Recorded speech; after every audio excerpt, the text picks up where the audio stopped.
Assalamualaikum warahmatullahi wabarakatuh. Apa kabar sahabat muslim semuanya?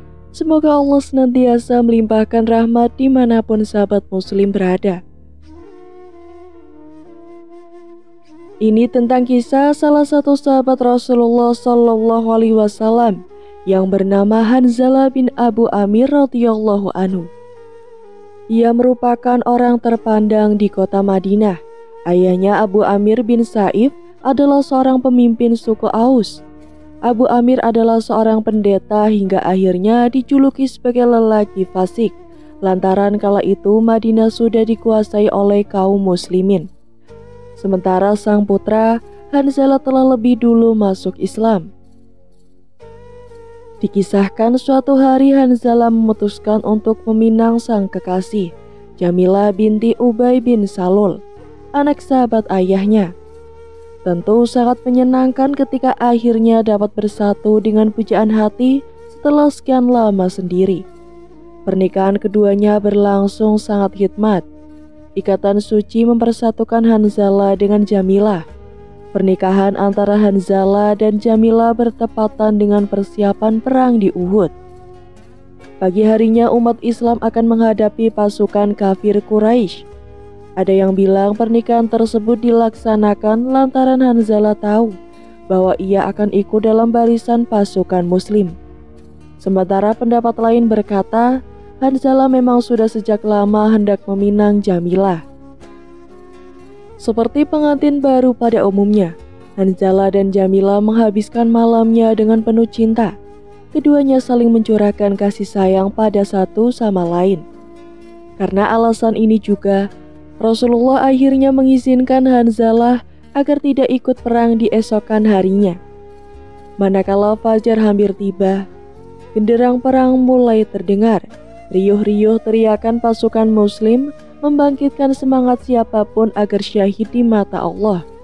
Panggilan tersebut juga terdengar di telinga Hanzalah, padahal dirinya telah diberi kebebasan agar bisa absen dari barisan umat muslim menghadapi pasukan Abu Sufyan di luar kota Madinah.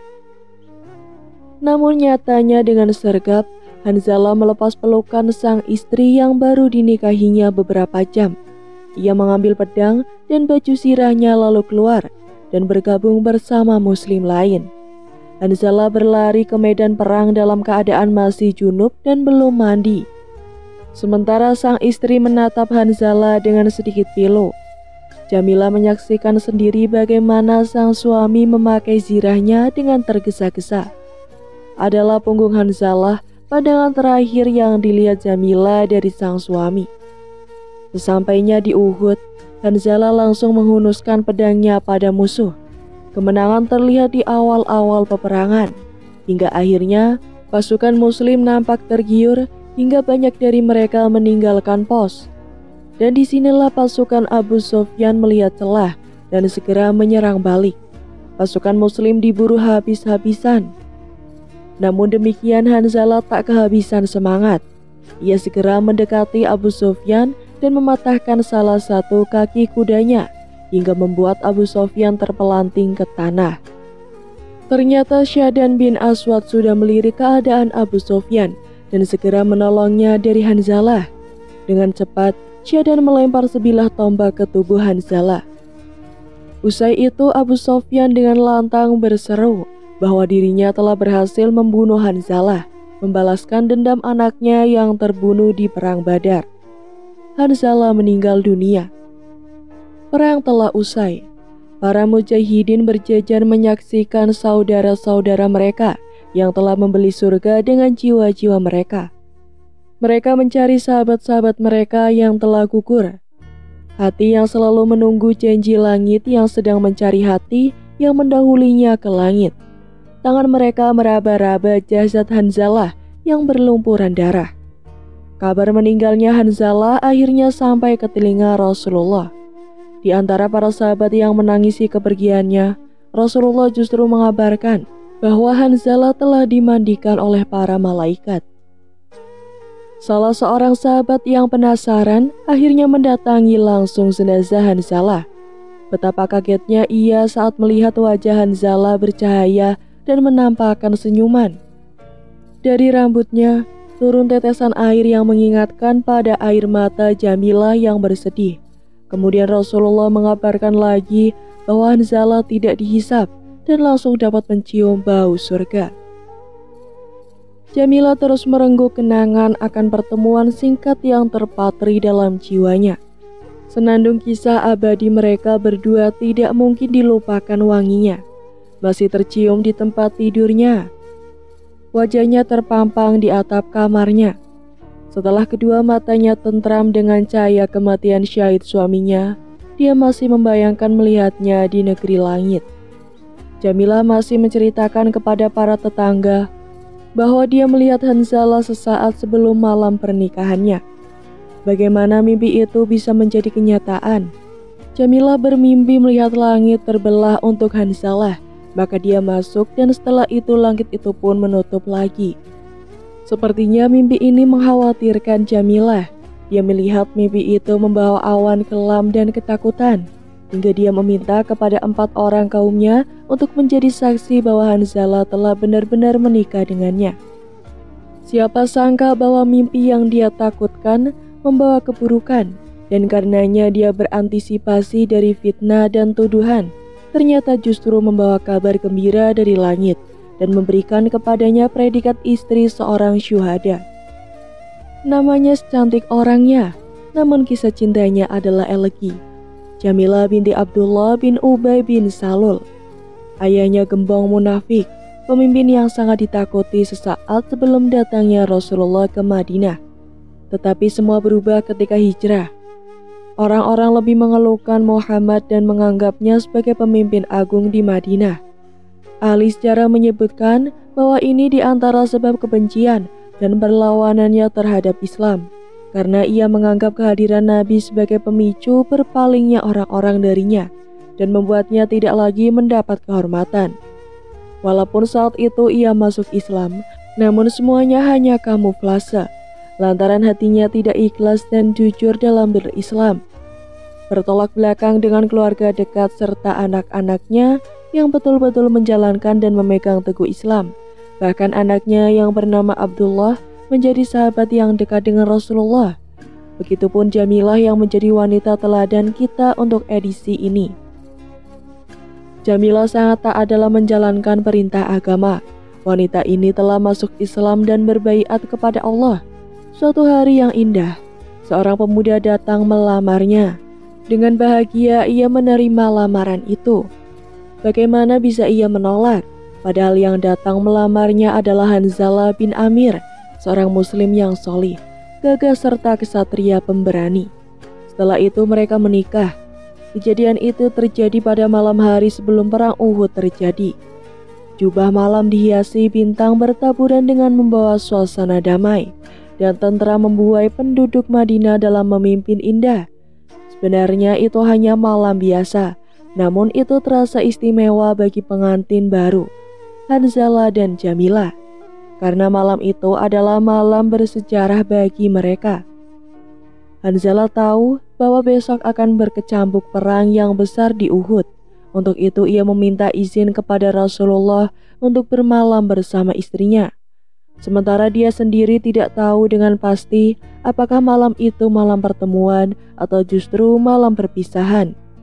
Rasulullah memberinya izin untuk menginap dan menghabiskan malam itu bersama pengantinnya. Malam yang indah itu begitu cepat berlalu bagi mereka berdua. Setelah sholat subuh, Hanzalah kembali ke pangkuan istrinya. Tiba-tiba kesunyian pagi terpecahkan oleh suara orang menyeru manusia untuk berjihad. Kedua pengantin itu pun tersentak. Saat itu Hanzalah sempat menimbang antara kenikmatan dunia dan kenikmatan akhirat. Dengan tekad kuat serta dorongan dari istrinya, ia melangkah pasti menuju medan perang. Dengan pedang terhunus menyongsong panggilan jihad dan meninggalkan dunia serta segala isinya. Jamilah melepas suaminya dengan perasaan bercampur aduk antara bangga dan cemas. Bangga karena suaminya pergi berperang untuk membela agama. Cemas bila suami terluka atau mungkin tewas di tangan musuh. Wanita mana yang tak akan gundah? Baru saja ia labuhkan cintanya dan sekarang baru melepas kekasih tercinta berperang mengadu nyawa. Terlebih bila ia teringat mimpinya semalam, sewaktu ia melihat pintu langit terbuka di hadapan Hanzalah, dan ketika suaminya memasuki pintu itu, kemudian tertutup kembali. Dari mimpinya itu, Jamilah merasa bahwa suaminya akan syahid. Ia tak berdaya karena panggilan jihad wajib dipenuhi. Jika memang ditakdirkan suaminya syahid, maka itulah yang terbaik. Apalah arti dunia ini jika dibandingkan akhirat yang kekal? Ketika berangkat ke medan perang, Hanzalah masih dalam keadaan junub, belum sempat mandi. Ketika ia sampai di tempat berkumpulnya para mujahidin, ia melihat Rasulullah sedang menyiapkan barisan. Setelah siap, mereka lalu menuju Gunung Uhud untuk menanti musuh yang datang. Tak lama terjadinya perang yang dahsyat. Pada awalnya kemenangan diraih oleh kaum muslimin. Tetapi tatkala pasukan pemanah meninggalkan posisi mereka, keadaan berbalik menjadi kacau dan orang-orang musyrik maju menyerang. Beberapa tentara tetap teguh bertahan bersama Rasulullah, termasuk di dalamnya Hanzalah. Dia terus menunjukkan dan membuktikan kecintaannya terhadap Allah. Dia maju menghadapi Abu Sufyan bin Harb. Ketika ia terlengah dengan cepat, ia menebas kaki kuda Abu Sufyan dari belakang, sehingga Abu Sufyan terjatuh. Namun pada saat itu datanglah Syaddad bin Al-Aswad, membantu Abu Sufyan melawan Hanzalah. Maka terjadilah pertarungan 1 lawan 2. Hanzalah terdesak hingga salah satu dari 2 orang itu berhasil menikamnya. Tombak ke dada Hanzalah tepat mengenai jantungnya. Seketika itu Hanzalah roboh. Hanzalah syahid sebab luka itu. Ketika perang telah usai, para sahabat mulai mencari jasad saudara-saudara mereka yang syahid. Ketika mereka menemukan jasad Hanzalah, Nabi Shallallahu Alaihi Wasallam bersabda, "Sesungguhnya sahabat kalian, Hanzalah telah dimandikan oleh malaikat. Tanyakanlah kepada istrinya." Ketika para sahabat bertanya, Jamilah menjelaskan bahwa suaminya pergi berperang dalam keadaan junub. Mendengar berita tentang suaminya, Jamilah hanya bisa menangis dan bersabar, mengharap pahala dari Allah. Setelah peristiwa itu, Hanzalah digelari sebagai yang dimandikan malaikat. Setiap kali kita membuka buku sejarah yang menceritakan tentang perang Uhud, kita akan dapatkan cerita Hanzalah, pengantin baru yang rela meninggalkan peraduannya demi mendapatkan syahadat di jalan Allah. Setelah Hanzalah syahid, Allah menakdirkan Jamilah hamil, buah dari malam pertama dan terakhirnya mereka. Setiap kali Jamilah melihat perutnya yang mulai membesar, ia selalu teringat suaminya, tanpa kesedihan dan juga rona bahagia dalam raut wajahnya. Sedih mengingat nasib anaknya yang akan lahir tanpa ayah, dan bahagia karena ia mengandung benih Hanzalah. Beberapa bulan kemudian lahirlah seorang anak laki-laki yang diberinya nama Abdullah. Abdullah bin Hanzalah. Ini termasuk sahabat Nabi Shallallahu Alaihi Wasallam yang kecil.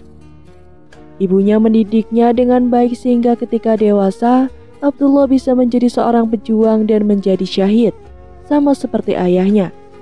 Memang impian Jamilah binti Ubay akhirnya benar-benar terwujud. Abdullah bin Hanzalah syahid dalam peperangan Harah pada tahun 63 Hijriah.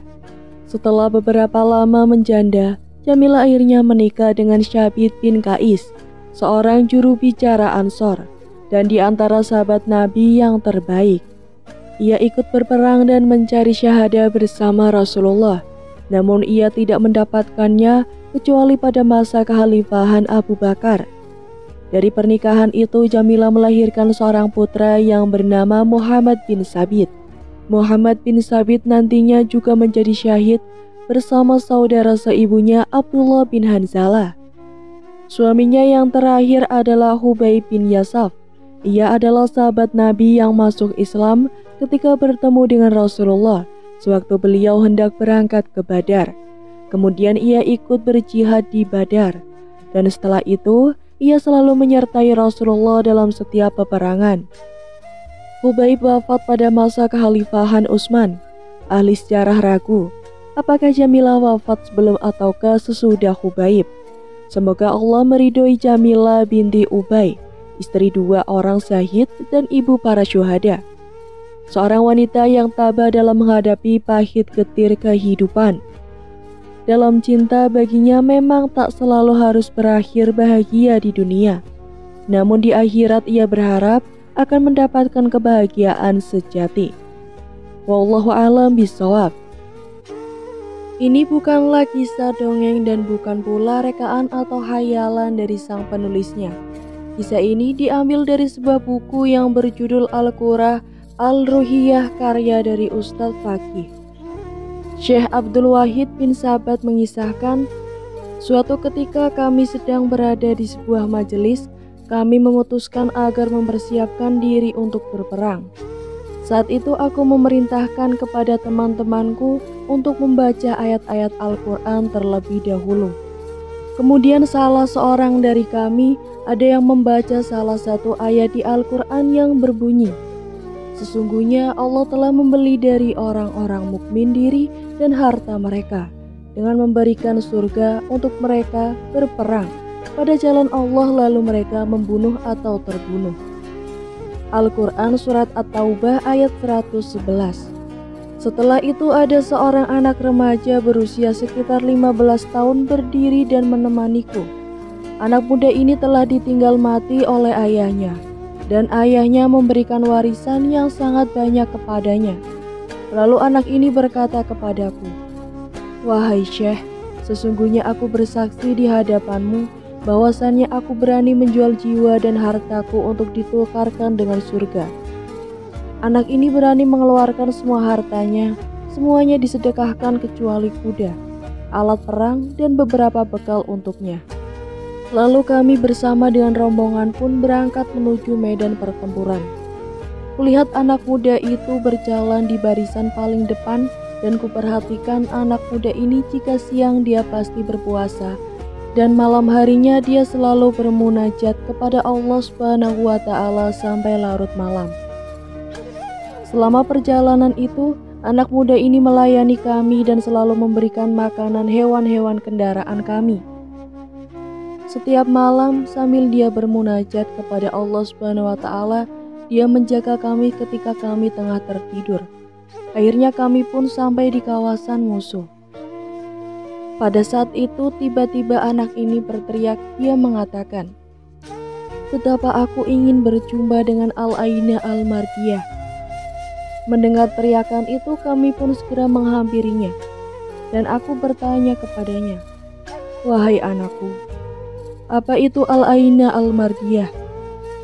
Kemudian anak itu berkata dilanjutkan dengan bercerita.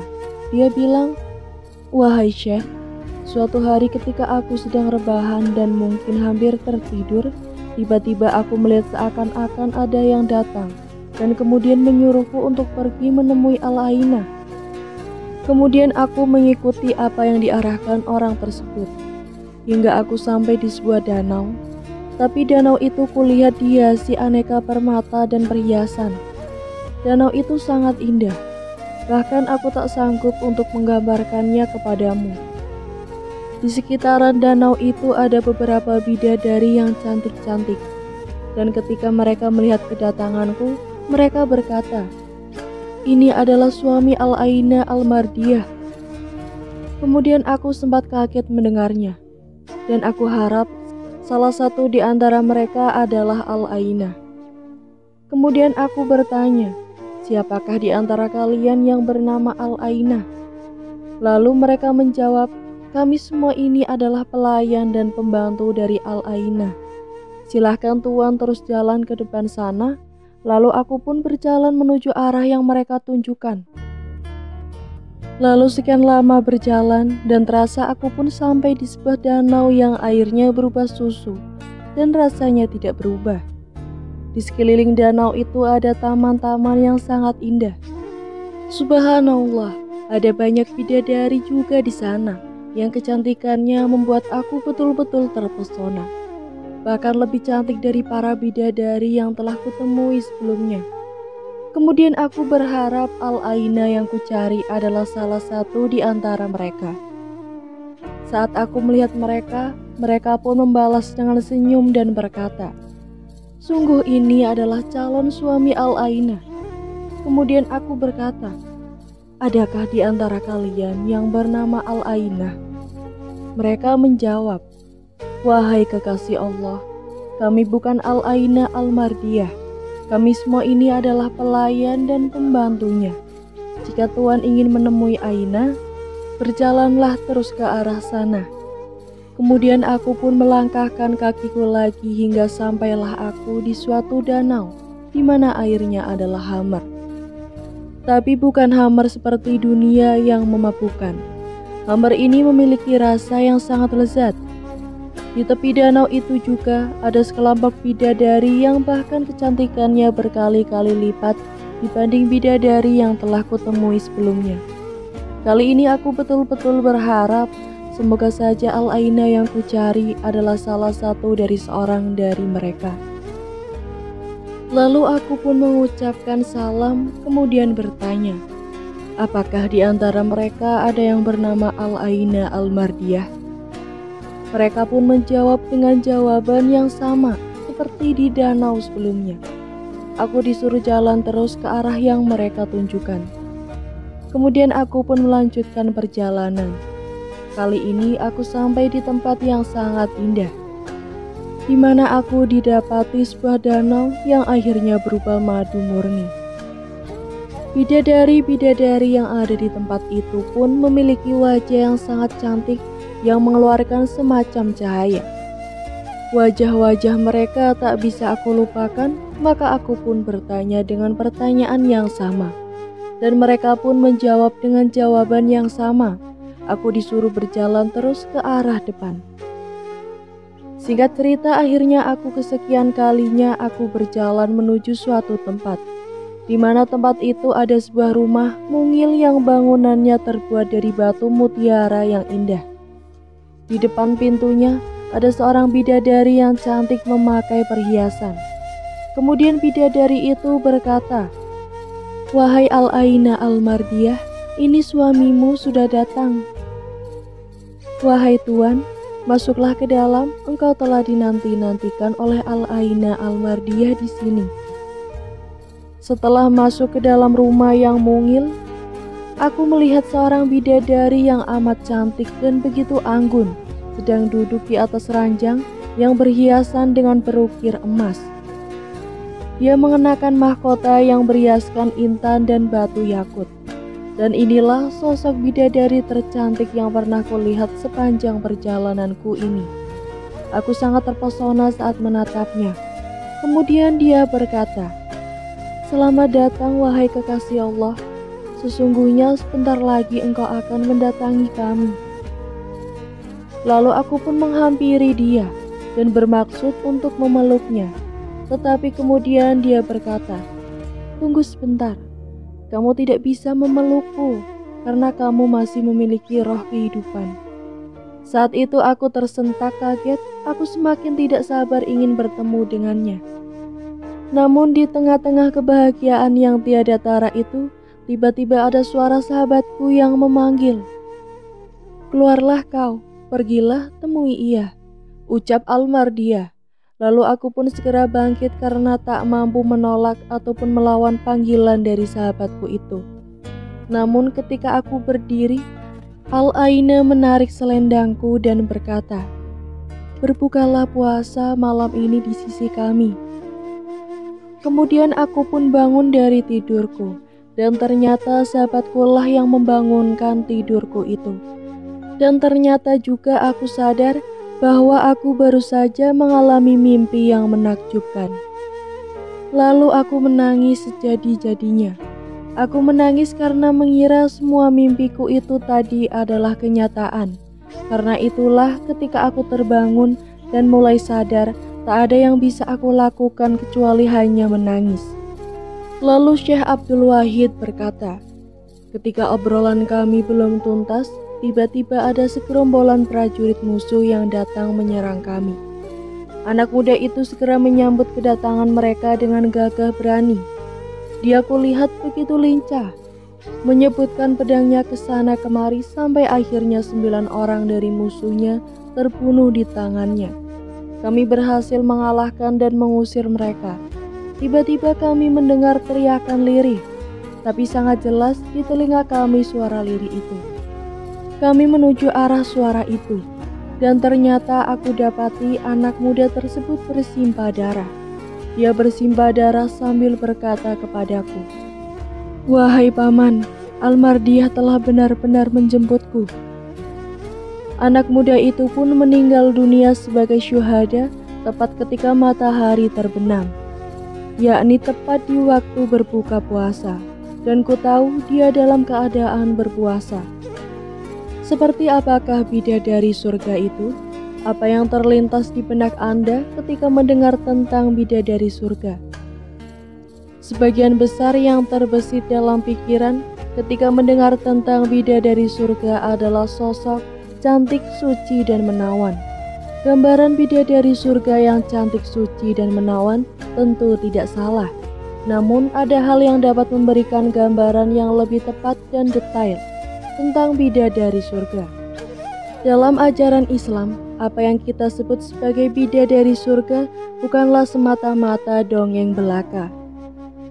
Pembahasan mengenai bidadari surga bahkan muncul dalam sejumlah ayat Al-Quran dan hadis. Allah Subhanahu wa Ta'ala berfirman dalam Al-Quran surat Al-Waqiah ayat 22-23 yang artinya, "Dan ada bidadari bermata jeli, laksana mutiara yang tersimpan baik." Quran surat Al-Waqiah ayat 22-23. Itu hanya salah satu contoh ayat dalam Al-Quran yang membahas mengenai bidadari surga dengan segala kecantikan dan keindahannya. Selain itu, masih banyak lagi ayat dalam Al-Quran yang menggambarkan sosok bidadari surga. Beriman kepada hari akhir merupakan salah satu poin dalam rukun iman. Tidak beriman seseorang jika tidak mengimani hari akhir. Pada hari akhirlah semua perbuatan manusia akan mendapatkan balasannya. Jika berat timbangan amal buruknya, maka balasannya adalah neraka. Sedangkan barang siapa yang berat timbangan amal baiknya, maka balasannya adalah surga dan segala kenikmatannya. Salah satu kenikmatan surga yang akan diperoleh bagi orang-orang beriman dan beramal soleh adalah teman pendamping yang tak lain adalah bidadari surga. Rasulullah Shallallahu Alaihi Wasallam bersabda, "Orang yang mati syahid memiliki 6 keistimewaan di sisi Allah Subhanahu wa Ta'ala. 1. Diampuni dosanya sejak tetes darah pertama. 2. Bisa melihat tempatnya di surga dan dilindungi dari azab kubur. Yang ketiga, diberi rasa aman dari peristiwa kehancuran. Yang keempat, kepalanya diberi mahkota kewibawaan, 1 berlian yang menempel di mahkota itu lebih baik daripada dunia dan seisinya. 5. Nikahkan dengan 72 istri dari bidadari. Dan yang keenam, diberi hak memberi syafaat 70 orang dari kerabatnya." Hadis riwayat Tirmidzi. Sementara itu riwayat lain menyebutkan jumlah pendamping surga yang berbeda-beda, di antaranya adalah riwayat Ahmad yang menyebutkan jumlah 72 bidadari selain wanita dunia. Sesungguhnya derajat paling rendah penghuni surga adalah baginya ada 7 derajat dan ia ada dalam derajat ke-6 dan di atasnya ada derajat ke-7. Baginya sebanyak 300 pelayan, setiap pagi dan sore dihidangkan 300 nampan hidangan. Dan aku tidak tahu kecuali beliau berkata, "Dari emas dalam setiap nampan dan aneka warna makanan yang tidak sama dengan nampan yang lainnya." Ia merasakan kelezatan awalnya, sebagaimana merasakan kelezatan. Akhirnya dihidangkan minuman dari 300 bejana. Warna dalam tiap bejana berbeda dengan bejana lainnya. Ia merasakan kelezatan awal dan juga akhir. Kemudian ia berkata, "Wahai Tuhanku, kalau Engkau izinkan, aku akan memberi makan penghuni surga dan memberi minum mereka, dan tiada berkurang suatu apapun yang ada padaku." Ia mendapat 72 bidadari selain istri-istrinya di dunia. seorang dari mereka mengambil tempat duduknya sepanjang 1 mil. Hadis riwayat Ahmad. Sejumlah riwayat tersebut dapat dipahami bahwa bidadari surga merupakan salah satu balasan yang akan didapatkan oleh orang-orang yang beriman ketika di surga kelak. Jadi itulah kisah Al-Aina Al-Mardiyah. Semoga kisah ini bisa bermanfaat bagi kita semua dan dapat meningkatkan kualitas keimanan kita dalam beribadah kepada Allah Subhanahu wa Ta'ala. Amin amin ya robbal alamin. Sekian dari saya, kurang lebihnya mohon maaf. Jangan lupa untuk klik like, komen, subscribe channel ini agar tak ketinggalan cerita menarik lainnya. Wassalamualaikum warahmatullahi wabarakatuh.